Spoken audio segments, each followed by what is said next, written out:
جب اللہ تعالیٰ نے فرشتوں سے فرمایا کہ میں کالی سڑی ہوئی کھنکھناتی مٹی سے ایک انسان تخلیق کرنے والا ہوں، جب میں اسے پورا بنا چکوں اور اس میں اپنی روح پھونک دوں تو تم سب اس کے سامنے سجدے میں گر پڑنا۔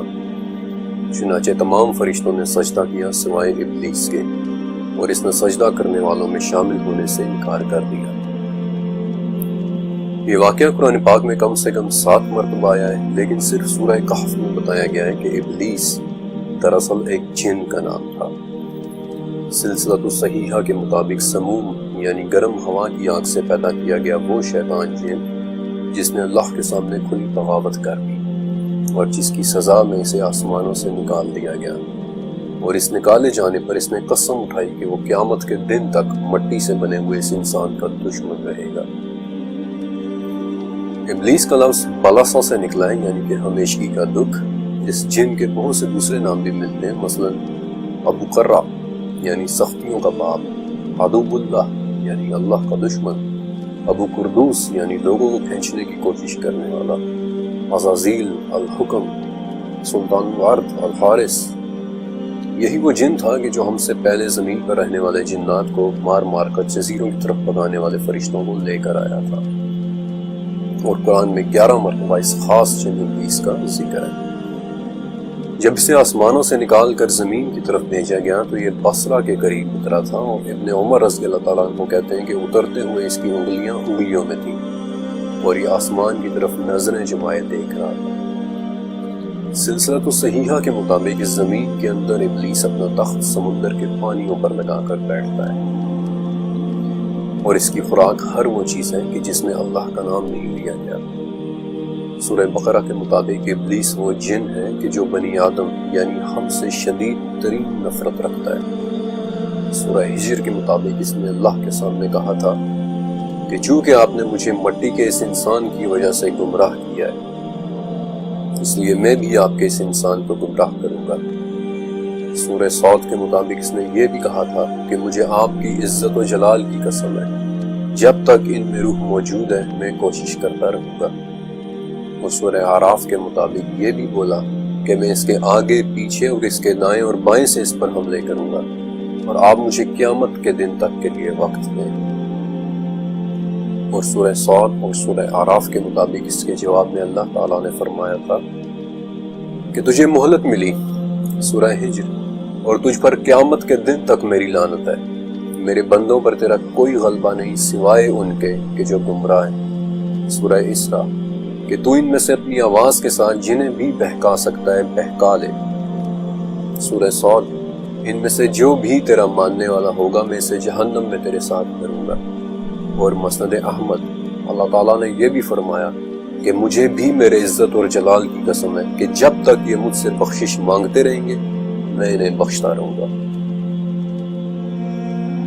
اب ان پچھلے 2 پیراگرافز میں ہوئی اس بات چیت کی طاقت کو محسوس کریں۔ جب بھی اپنی لکھائی کے دوران میں وہ الفاظ لکھتا ہوں کہ جنہیں اللہ رب العزت نے خود بیان کیا، تو یہ سچ ہے کہ میں اپنے دل کو لرزتے ہوئے محسوس کرتا ہوں۔ ان 2 پیراگرافز پر غور تو کریں کہ کیسے ایک ہماری دشمنی پر تلا ہوا ہے اور دوسرا ہمیں معاف پر معاف کیے جا رہا ہے۔ بہرحال تب سے اس جن یعنی ابلیس کی مہلت شروع ہوئی، اور اس نے سب سے پہلا وار بھی انہی پر کیا جن کے سامنے اس نے سجدے سے انکار کیا تھا، حضرت آدم علیہ السلام۔ یہ وار سورۃ طٰہٰ کے مطابق ان کے دل میں وسوسہ ڈال کر کیا گیا کہ کیا میں تمہیں ایک ایسے درخت کے بارے میں نہ بتاؤں جس سے تم ہمیشہ کی زندگی پا سکو گے، ایک ایسی بادشاہت جو کبھی پرانی نہیں ہوگی، سورہ اعراف، ایک ایسا درخت کہ جو تمہیں فرشتہ بنا دے گا۔ یہ کس قدر طاقتور ٹیمپٹیشن تھی، کس قدر طاقتور وار تھا وہ ٹیمپٹیشن جو آج بھی ہمارے اندر زندہ ہے، ایک ہمیشہ کی زندگی، ایک نہ ختم ہونے والی بادشاہی،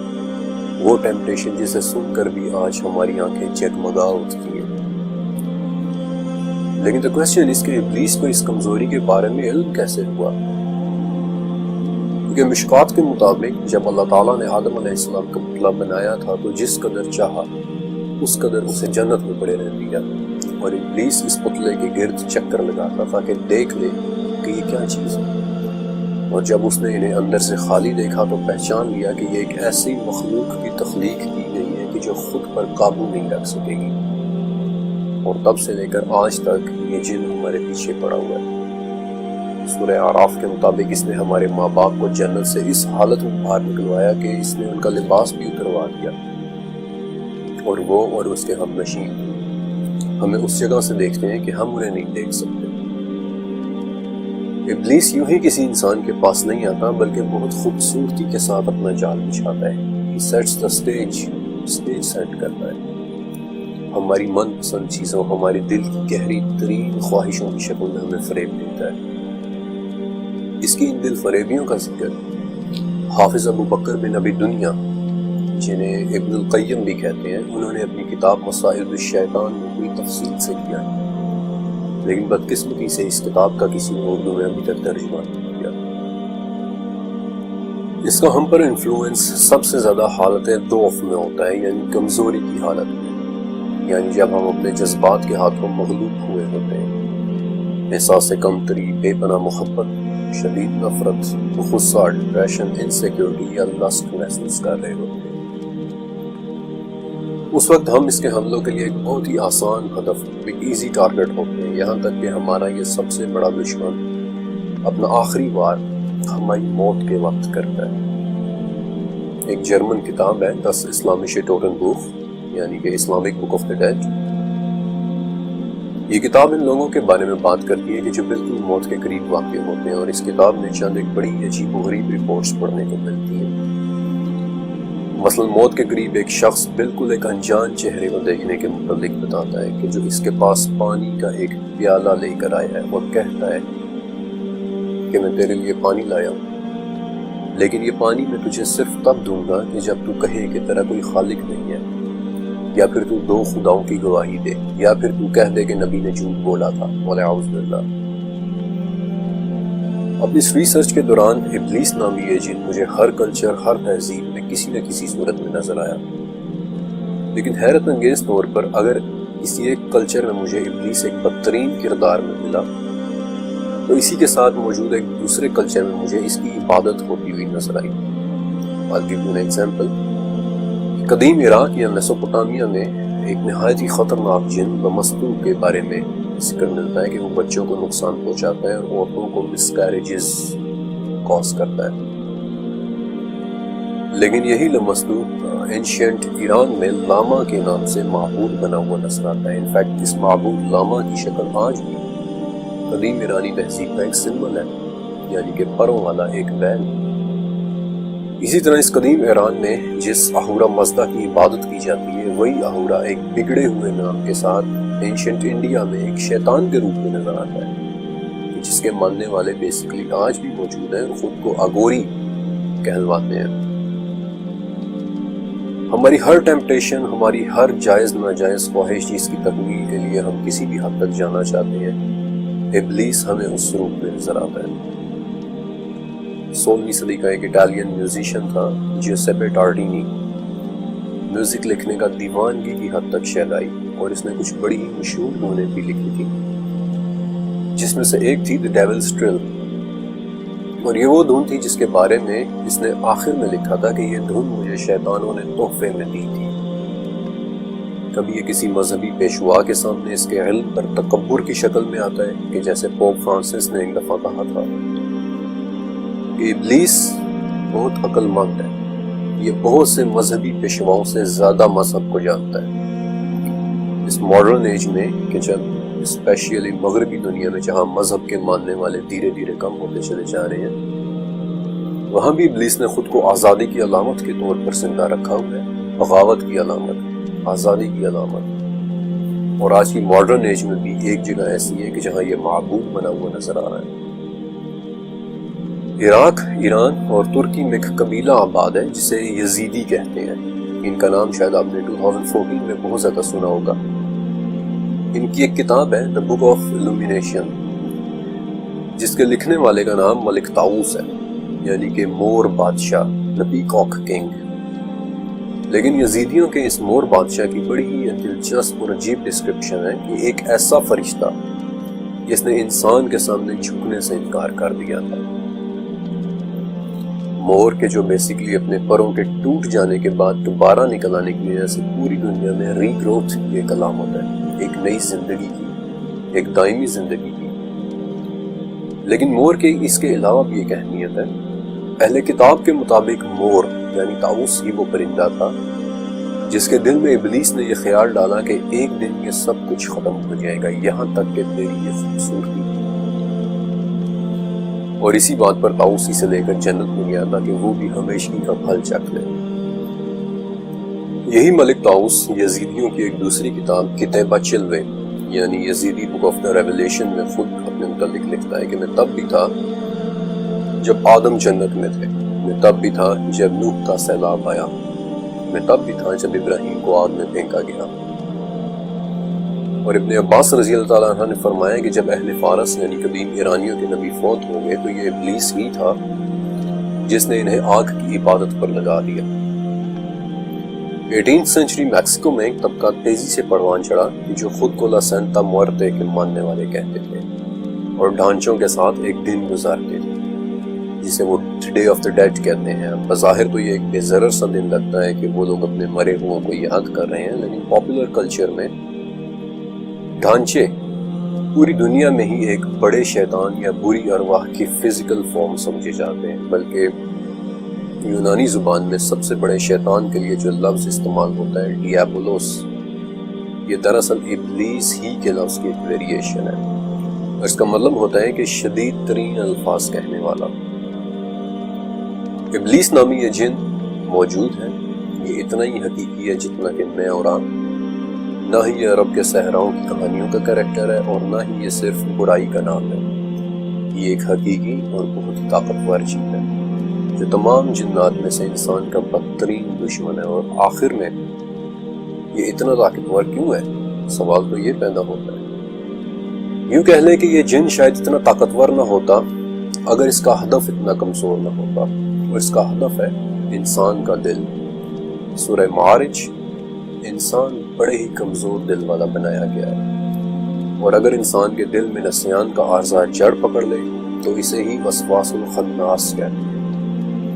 یہی وہ نسیان یا بھلا دینا تھا جو سورہ یوسف میں ہے کہ یوسف کے قید خانے کے ساتھی کو شیطان نے بھلا دیا، اور یوسف کئی سال تک قید خانے میں ہی تھے۔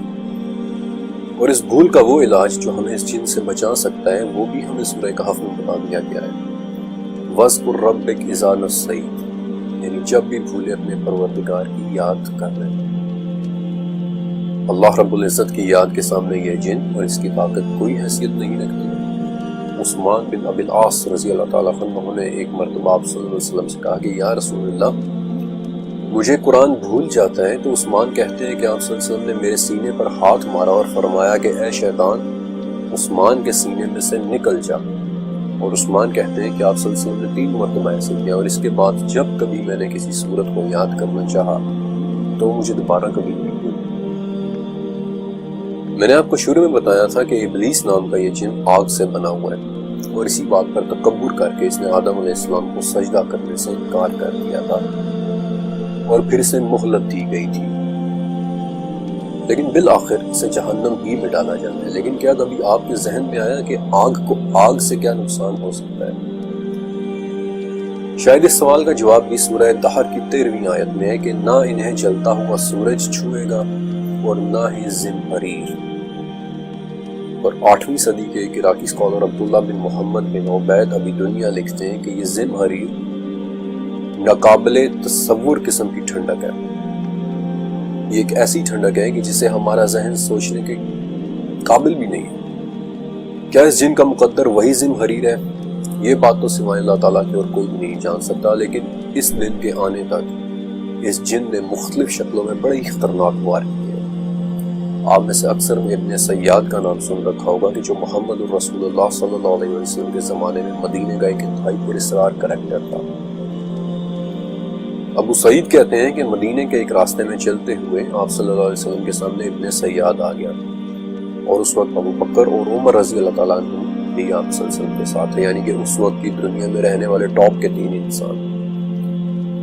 نبی کریم صلی اللہ علیہ وسلم نے ابن سیاد سے فرمایا کہ کیا تو یہ گواہی دیتا ہے کہ میں اللہ کا رسول ہوں؟ آگے سے الٹا اس نے بھی یہی سوال کیا کہ آپ تو یہ گواہی دیتے ہیں کہ میں اللہ کا رسول ہوں۔ نبی کریم صلی اللہ علیہ وسلم نے فرمایا کہ میں اللہ پر، اس کے فرشتوں پر اور اس کی کتابوں پر ایمان لایا ہوں۔ کہ ابن سیاد تجھے کیا نظر آتا ہے؟ اس نے کہا کہ مجھے پانی پر ایک تخت نظر آتا ہے۔ آپ صلی اللہ علیہ وسلم نے فرمایا کہ تو سمندر پر ابلیس کا تخت دیکھ رہا ہے۔ پھر آپ صلی اللہ علیہ وسلم نے پوچھا کہ تجھے اور کیا نظر آتا ہے؟ اس نے کہا کہ میں 2 سچوں اور 1 جھوٹے یا 2 جھوٹوں اور 1 سچے کو دیکھ رہا ہوں۔ اور اس بات پر آپ صلی اللہ علیہ وسلم نے فرمایا کہ اس کا معاملہ خود اس کے سامنے گڑ مڑ کر دیا گیا ہے، اسے چھوڑ دو۔ ابلیس نامی یہ جن انسان کی پیدائش کے وقت سے اس کا دشمن ہے اور آخری دن تک یہ اپنی دشمنی کی آگ میں رہے گا۔ اس وقت بھی یہ پانیوں میں کہیں نہ کہیں موجود اپنے تخت پر بیٹھا ہوا ہے،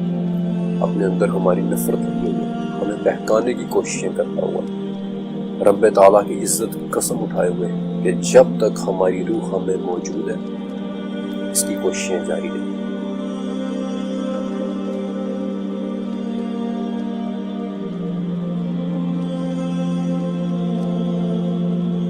جنات کی اس اندیکھی دنیا کے متعلق چیپٹر کے اس حصے میں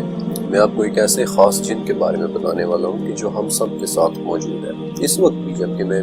بول رہا ہوں اور آپ سن رہے ہیں۔ یہی کہیں ہمارے قریب، شاید کہیں ہمیں دیکھتا ہوا۔ وہ جن جسے ہم عام زبان میں ہمزاد بھی کہہ دیتے ہیں، لیکن وہ کون ہے؟ کیا واقعی کوئی ایسا جن موجود ہے؟ کیا اس جن کا ہم پر کوئی اثر ہوتا ہے؟ اور ایک اہم سوال کہ وہ ہماری شخصیت میں کیسے ظاہر ہوتا ہے؟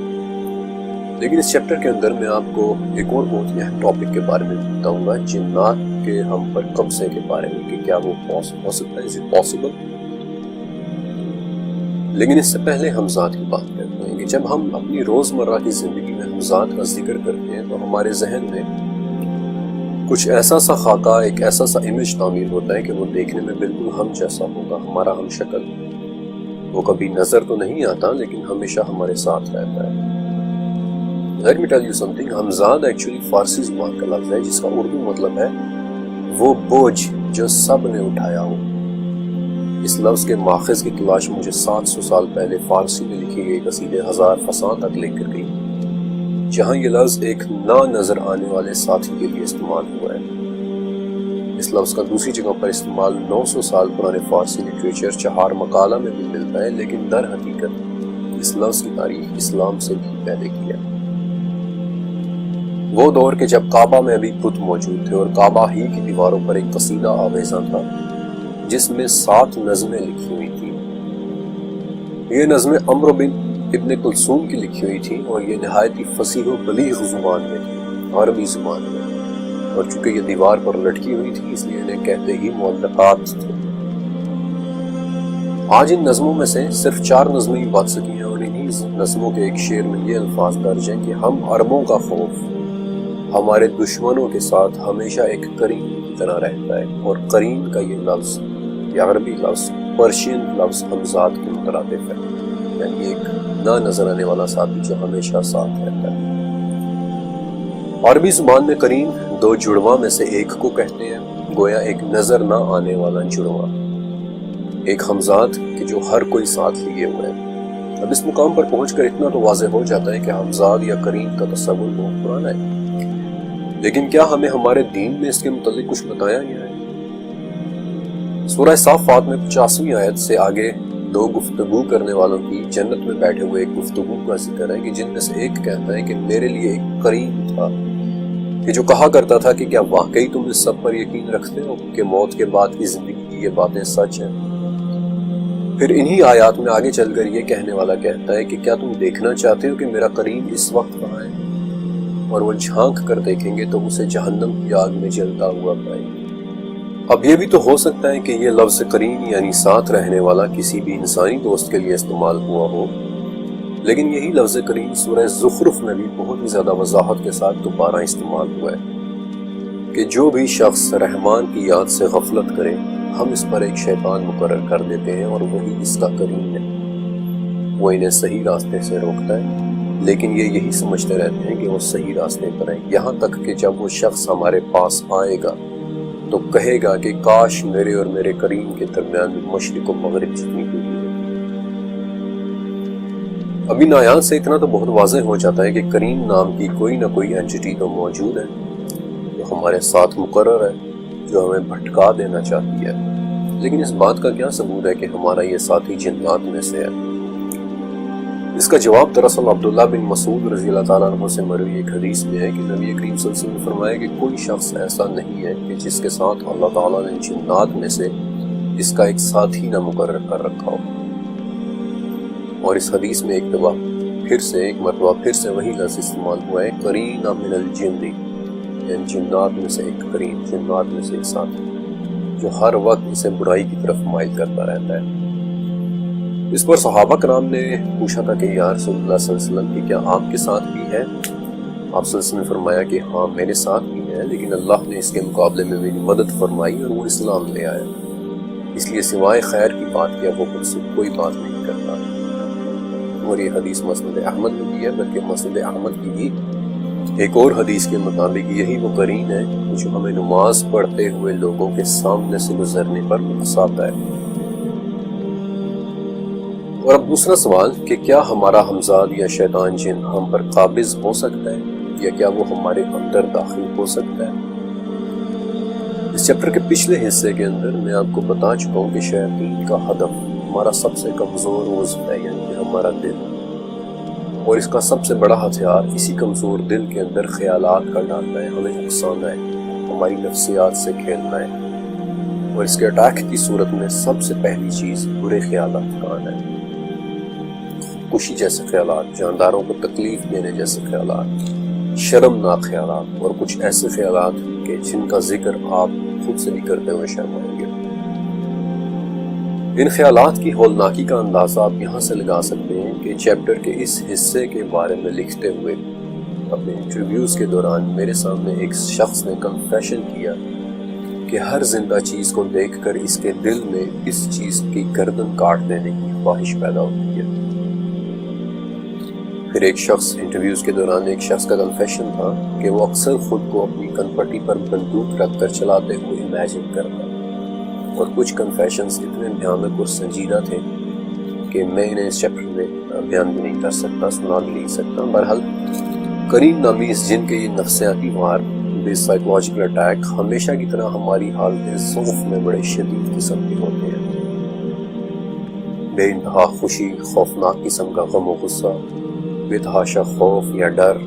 نیند اور بیداری کی درمیانی حالت جسے ٹرانس بھی کہتے ہیں۔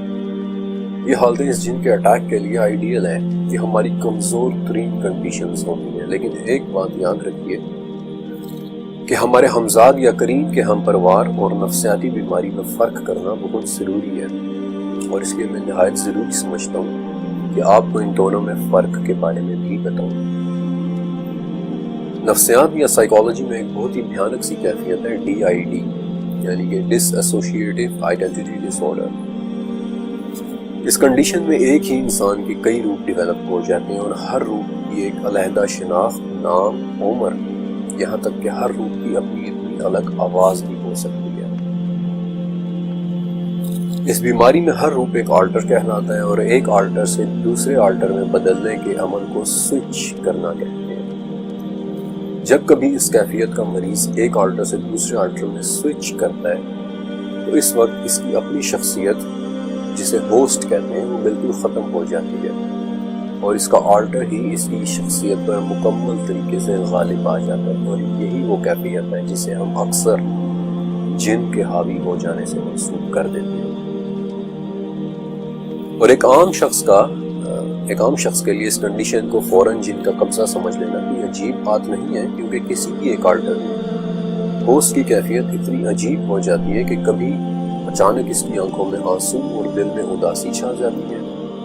لیکن اگلے ہی لمحے وہ کہے لگا کر ہنس رہا ہو سکتا ہے، ایک لمحے وہ بچوں کی طرح لاڈ کر رہا ہو سکتا ہے، اور اگلے ہی لمحے وہ نفرت کے ابال میں آ کر آپ پر اٹیک بھی کر سکتا ہے، ایک لمحے کے لیے وہ آپ کو پیار سے سمجھا رہا ہو سکتا ہے، اور دوسرے ہی لمحے وہ ایک دھماکے کی طرح آپ پر پھٹ بھی سکتا ہے۔ میرے خیال میں اگر آپ بھی DID اس کے مریض کو اپنے آلٹرز کے درمیان سوئچ ہوتے دیکھیں تو آپ بھی اسے جنات ہی کے زیر اثر سمجھیں گے۔ بہرحال اس کیفیت کے ڈیولپ ہونے کی سب سے بڑی وجہ بچپن میں ملا ایبیوز، لیکن چونکہ یہ ٹاپک ڈی آئی ڈی جیسی کسی نفسیاتی بیماری کے متعلق نہیں ہے، اس لیے فی الوقت اس کے متعلق میں زیادہ نہیں لکھ رہا، آپ کو صرف بیسک انفارمیشن دے رہا ہوں، اور بیسک انفارمیشن دینے کے بعد میں واپس کریم یا ہمزاد کی طرف آتا ہوں اور آپ کو کریم کے ہم پر حاوی ہونے اور ڈی آئی ڈی میں فرق کرنا سکھاتا ہوں۔ ان دونوں میں سب سے پہلا فرق کرنے کا سب سے پہلا طریقہ یادداشت یا میموری ٹیسٹ کرنا ہے۔ ڈی آئی ڈی کے مریض کو اپنی یادداشت میں واضح بلیک آؤٹ محسوس ہوگا، یعنی اس کی پچھلی چند گھنٹوں کی یادداشت کا ایک بڑا حصہ غائب ہو جائے گا، کیونکہ ایک آرڈر دوسرے آرڈر کی یادداشت کو محفوظ نہیں کر سکتا۔ لیکن اگر آپ کا ہمساد یا کریم آپ کے دل میں خیالات پر خیالات ڈالے چلا جا رہا ہے تو وہ سب کچھ آپ کی یادداشت میں محفوظ رہے گا۔ دوسرا طریقہ آواز میں بدلاؤ کو آبزرو کرنا ہے۔ حالانکہ ایسا ہمیشہ نہیں ہوتا، لیکن پھر بھی ڈی آئی ڈی میں مبتلا شخص کی آواز بدل جاتی ہے، اور اگرچہ ایسی رپورٹس کم ہیں لیکن پھر بھی موجود ہیں کہ جن میں ڈی آئی ڈی کا ہوسٹ ایک ہی وقت میں 2 مختلف آوازوں میں بول رہا ہوتا ہے۔ اب یہ بات سننے میں بڑی حیرت انگیز ہے، لیکن یہ ناممکن نہیں ہے، اٹس ناٹ امپاسبل، کیونکہ ہمارے گلے سے نکلنے والی آواز 8 سے 10 مختلف نوٹس پر مشتمل ہوتی ہے، جن میں سے ہر نوٹ ہارمونک کہلاتا ہے، اور یہ تمام ہارمونکس مل کر ہماری آواز کو تشکیل دیتے ہیں۔ اب ڈی آئی ڈی کے مریض کے ایک آرڈر کی آواز بچوں کی طرح بھی ہو سکتی ہے اور دوسرے آرڈر کی آواز ایک مرد جیسی، لیکن کبھی کبھار بڑا ہی بھیانک منظر دیکھنے کو ملتا ہے۔ اگر ایک آرڈر مکمل طور پر دوسرے آرڈر میں سوئچ نہ ہو پائے تو نتیجہ بڑی خوفناک شکل میں نکلتا ہے کہ ہوسٹ ایک ہی وقت میں مرد اور بچے دونوں کی آوازوں میں بول رہا ہوتا ہے۔ ایسا اس لیے کہ اس وقت ہوسٹ کے تمام ہارمونکس ایک دوسرے سے بالکل علیحدہ ہو چکے ہوتے ہیں، اس لیے جہاں ہوسٹ کے منہ سے ایک مرد کی طرح ایک بھاری بھرکم آواز نکل رہی ہوتی ہے، وہاں بالکل پیرالل میں اس کے منہ سے ایک باریک سیٹی جیسی آواز بھی نکل سکتی ہے۔ یہ فینومینا بیسیکلی اتنا حیرت انگیز، اتنا دلچسپ اور اتنا عجیب ہے کہ آج کچھ لوگ خود سے اپنی آواز کے ہارمونکس کو علیحدہ کرنے کے لیے ریاضت میں ٹریننگ کرتے ہیں۔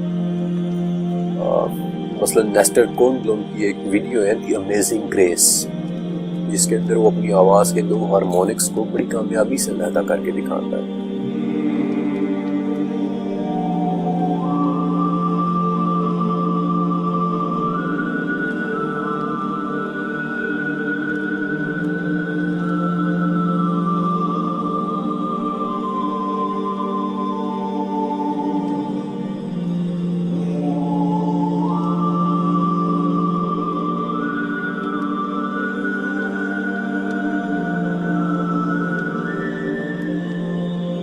لیکن اگر آپ امیجن کریں کہ ایک شخص بیک وقت مرد اور بچے کی آواز میں بول رہا ہے،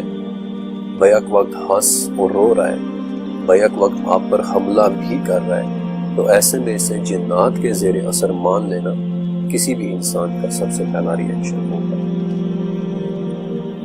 اب ایک بڑا اہم سوال کھڑا ہوتا ہے کہ کچھ لوگوں پر جنات یا ان کے قرین، کہ جو کہ ایک شیطان جن ہے، ان کا حملہ زیادہ اور کچھ لوگوں پر ان کا حملہ کم کیوں ہوتا ہے؟ انفیکٹ سورہ شعراء میں اس کا جواب موجود ہے کہ کیا میں تمہیں بتاؤں کہ شیاطین کن پر اترتے ہیں؟ وہ ہر جھوٹے گناہگار پر اترتے ہیں۔ لیکن آخر جھوٹ میں ایسا کیا ہے؟ The real question is this، کہ جنات یا شیاطین یا قرین اس جھوٹ بولنے والے پر زیادہ حاوی یا زیادہ اثر انداز ہوتے ہیں؟ اس سوال کا جواب میں آپ کو سائنٹیفکلی دوں گا۔ 2016 میں یونیورسٹی کالج آف لنڈن نے جھوٹ کے متعلق ایک ریسرچ پیپر پبلش کیا تھا۔ وہ لکھتے ہیں کہ مسلسل جھوٹ بولنے سے ہمارے دماغ کا ایک چھوٹا سا حصہ سب سے زیادہ افیکٹڈ ہوتا ہے، جسے ایمگڈالا کہتے ہیں۔ یہ دماغ کا وہی حصہ ہے جو ہمارے جذبات کو ریگولیٹ کرتا ہے۔ اس حصے یعنی ایمگڈالا پر پہلی ریسرچ ایکچولی 1930 میں جرمنی کے ڈاکٹر ہائنریخ لومر نے کی تھی۔ انفارچونیٹلی وہ تھرڈ رائخ یعنی نازی جرمنی کا دور تھا، جس کا مطلب یہ ہے کہ انسانوں پر تجربات کرنا بڑی عام سی بات تھی۔ ڈاکٹر ہائنریخ نے دماغ سے ایمگڈالا کو بالکل نکال کر سبجیکٹ کے رویے کو نوٹس کرنا شروع کیا۔ سبجیکٹ یعنی وہ شخص جس پر تجربہ کیا جا رہا ہوتا تھا، ڈاکٹر ہائنریخ نے اپنی ڈائری پہ لکھا کہ سبجیکٹس میں سے خوف جیسے ختم ہو گیا، وہ ہر ہدایت کو بلا چوچنا بے خوف ہو کر مان رہا ہے۔ آپ نے ان حیران کن سے الفاظ کا مطلب سمجھا؟ تسلسل سے جھوٹ بولنے پر ایمگڈالا متاثر ہوتا ہے، اور اس کے متاثر ہونے سے انسان کا جسم اور دماغ ہر گندی، بری اور کسی بھی قسم کی ہولناک ہدایات کے لیے ایک دروازے کی طرح کھل جاتا ہے، اور تب اس پر جنات، شیاطین یا قریب کا قابض ہو جانا کچھ مشکل نہیں رہتا۔ ہمارا ہمزاد یا قرین یا شیاطین جنات ہمارے دلوں میں اپنے خیالات تو ڈالتے ہیں، لیکن اس کے علاوہ یہ ہمیں جھوٹے ویژنز بھی دکھاتے ہیں، یعنی وہ مناظر بھی جو حقیقت میں نہ ہو لیکن ہمیں دکھائی دے رہے ہوتے ہیں۔ ہمارے دل کو پریشان کرنے کے لیے اس میں جھوٹے سچے خیالات پلانٹ کیے جا سکتے ہیں۔ کبھی تیزی سے ہماری نظر کے سامنے سے گزر کر ہمیں پریشان کرتے ہیں، اور کبھی ہم پر سستی کاری کر کے، یہاں تک کہ ہماری نیند میں ہمارے خوابوں کے ساتھ چھیڑ چھاڑ کر کے بھی ہمیں پریشان کرتے ہیں۔ لیکن خوابوں اور نیند کے متعلق میں نے 11ویں چیپٹر میں ڈیٹیل سے لکھا ہے، اس لیے فی الوقت میں ان خوابوں کے بارے میں زیادہ ڈسکشن نہیں کر رہا۔ لیکن اب ان تمام سوالوں سے ایک اہم سوال کہ ہم ان تمام شیاطین سے کیسے محفوظ رہیں۔ اس چیپٹر کے اندر میں نے آپ کو اس اندیکھی دنیا کے 4 مختلف اینٹیٹیز، 4 مختلف فگرز کے بارے میں بتایا: جنات، شیاطین، ابلیس اور ہمزاد یا قرین۔ لیکن ان سے بچاؤ کے لیے میں آپ کو 5 طریقے بتاؤں گا، کیونکہ اللہ کا بچاؤ کسی بھی شیطان کے وار سے کہیں زیادہ طاقتور ہے۔ ابو تمیمہ رضی اللہ تعالیٰ عنہ ایک ایسے صحابی سے روایت کرتے ہیں کہ جو نبی کریم صلی اللہ علیہ وسلم کے ردیف تھے، یعنی وہ آپ صلی اللہ علیہ وسلم کے ساتھ ایک ہی سواری پر بیٹھتے تھے۔ کہتے ہیں کہ ایک مرتبہ میں نبی کریم صلی اللہ علیہ وسلم کے پیچھے گدھے پر سوار تھا کہ اسے ٹھوکر لگ گئی، جس پر میں نے کہا کہ شیطان کو ہلاکت ہو، لیکن نبی صلی اللہ علیہ وسلم نے فوراً مجھے فرمایا کہ ایسے نہ کہو، کیونکہ جب تم ایسے کہتے ہو تو شیطان اپنے خیال میں خود کو بڑا جاننے لگتا ہے اور کہتا ہے کہ میں نے اپنی طاقت سے اسے گرا دیا۔ لیکن اگر تم ایسا ہونے پر بسم اللہ کہو گے تو شیطان خود کو ذلیل محسوس کرتا ہے، یہاں تک کہ وہ مکھی سے بھی چھوٹا ہو جاتا ہے۔ کبھی بھی شیاطین کو وقت نہیں دینی چاہیے، انہیں حیثیت نہیں دینی چاہیے، ان سے ڈرنا نہیں چاہیے۔ جابر بن عبداللہ رضی اللہ تعالیٰ عنہ سے روایت ہے کہ نبی کریم صلی اللہ علیہ وسلم نے فرمایا، شیطان پانی پر رہتا ہے اور وہاں سے وہ تمام روئے زمین پر گھومتا ہے، لیکن اس کی حیثیت بڑی خسیس اور حقیر ہے۔ شیاطین کے وار سے بچنے کا دوسرا طریقہ نبی کریم صلی اللہ علیہ وسلم کی ایک دعا ہے کہ جس سے وہ ہمارے پاس بھی نہیں آ سکتے۔ آپ صلی اللہ علیہ وسلم نے فرمایا کہ جب تم میں سے کوئی نیند میں ڈر جائے تو یہ دعا پڑھے: اعوذ بکلمات اللہ التامۃ من غضبہ وعقابہ وشر عبادہ ومن همزات الشیاطین وان یحضرون، یعنی میں پناہ مانگتا ہوں اللہ کے کامل کلمات کے ذریعے اللہ کے غضب سے، اس کے عذاب سے، اور اس کے بندوں کے شر و فساد اور شیاطین کے وسوسوں سے، اور اس بات سے کہ وہ میرے پاس آئیں۔ عبداللہ بن عمر رضی اللہ تعالیٰ عنہ کہتے ہیں کہ ہم اپنے بڑے بچوں کو یہ دعا سکھا دیتے تھے، اور جو بچے چھوٹے یا نابالغ ہوتے تھے ان کے لیے یہ دعا کاغذ پر لکھ کر ان کے گلے میں لٹکا دیتے تھے۔ شیاطین کے وار سے بچنے کا تیسرا طریقہ، جس سے ہم ان کا قریب آنا تو کیا ان کی بری نظروں سے بھی بچ جاتے ہیں، وہ بھی آپ صلی اللہ علیہ وسلم کی بتائی ہوئی ایک دعا ہے جس سے وہ حسن و حسین رضی اللہ تعالیٰ عنہما کے لیے بھی اللہ کی حفاظت طلب کیا کرتے تھے، اور کہتے تھے کہ تمہارے بزرگ دادا ابراہیم بھی انہی کلمات کے ذریعے اپنے بچوں اسماعیل اور اسحاق کے لیے اللہ کی حفاظت مانگا کرتے تھے: اعوذ بکلمات اللہ التامہ من کل شیطان وہامہ ومن کل عین لامہ، یعنی میں پناہ مانگتا ہوں اللہ کے پورے کلمات کے ذریعے ہر ایک شیطان سے اور ہر زہریلے جانور سے اور ہر نقصان پہنچانے والی نظر بد سے۔ آپ کو وہ جرمن کتاب Das Islamische Totenbuch یاد ہے کہ جس کے اندر مرتے ہوئے انسان کے ایکسپیرینسز لکھے ہوئے ہیں کہ کیسے موت کے قریب لوگوں نے یہاں تک رپورٹ کیا ہے کہ وہ اپنے قریب ایک انجان چہرے کو آتے ہوئے دیکھتے ہیں جو انہیں اس شرط پر پانی دینے کا وعدہ کرتا ہے کہ وہ 2 خداؤں کا یقین کر لیں۔ اس کتاب کے متعلق آپ کو بتانے کی دراصل ایک وجہ تھی۔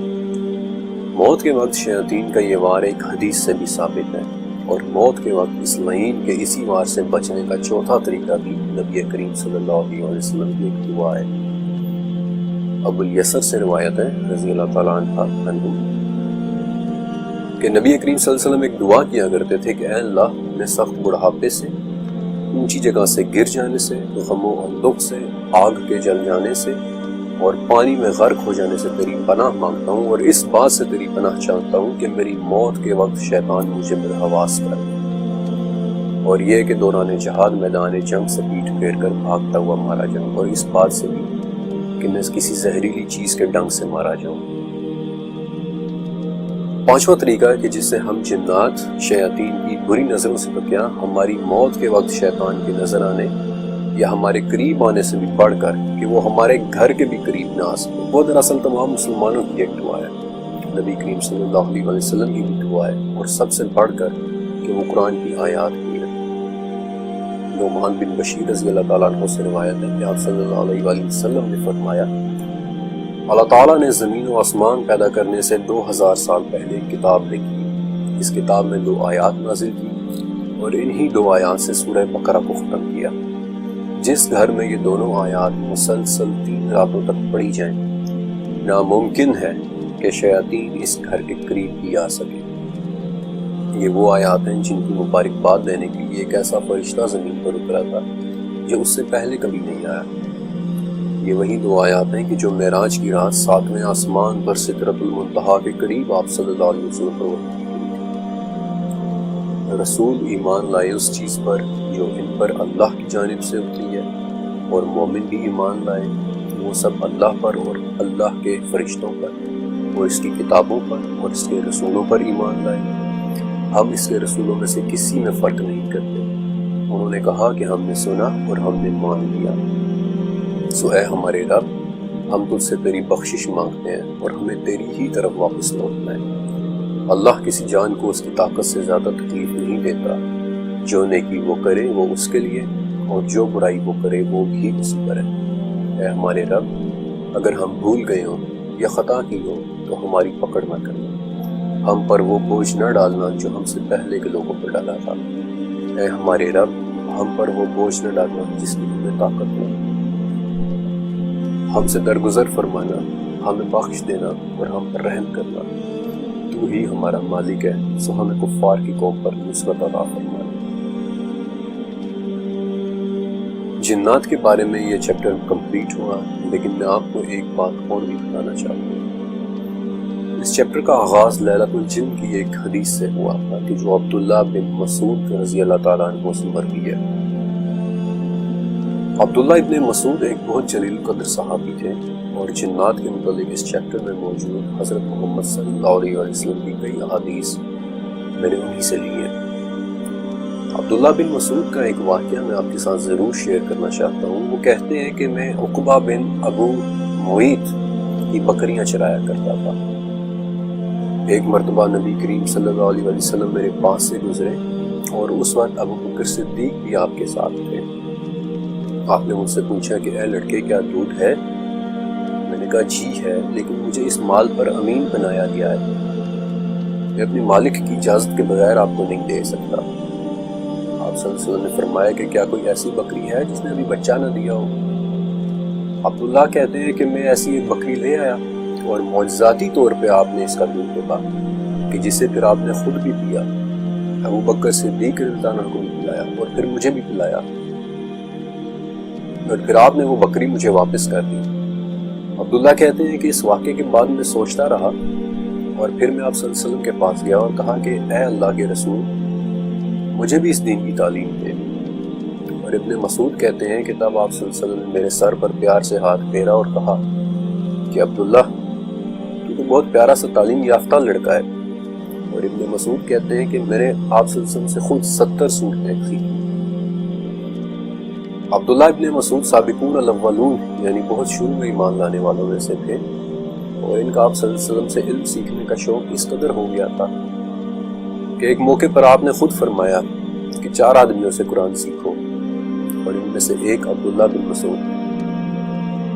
ان کی نبی صلی اللہ علیہ وسلم کے ساتھ محبت ایسی تھی کہ لوگ ان کی پتلی ٹانگوں پر ہنس پڑتے تھے، لیکن پھر بھی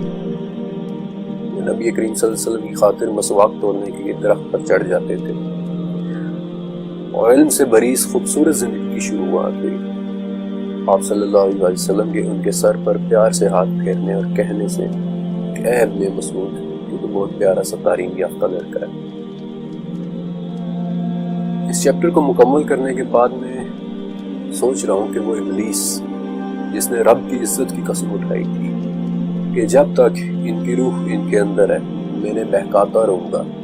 لیکن وہ رب جس نے اپنی عزت کی قسم اٹھاتے ہوئے کہا تھا کہ جب تک یہ مجھ سے بخشش مانگتے رہیں گے میں انہیں معاف کرتا رہوں گا، اس رب کے بھیجے ہوئے وہ نبی جو جگہ جگہ ہمیں شر سے محفوظ رہنے کے طریقے بتا رہے ہیں، ان کے وہ امتی جن کے سروں پر وہ پیار سے ہاتھ پھیرتے ہیں اور نیکی کی باتیں سکھاتے ہیں، اور وہ امتی اصحاب کہ جنہوں نے اپنی زندگیاں گزار دیں ان کی تعلیمات ہم تک پہنچانے میں۔ میں سوچتا ہوں کہ ناممکن ہے کہ کوئی شخص یہ سب کچھ جاننے کے بعد ان شیاطین سے بے خوف ہو کر اس رب سے، اس نبی سے، ان اصحاب سے محبت کیے بغیر رہ سکے۔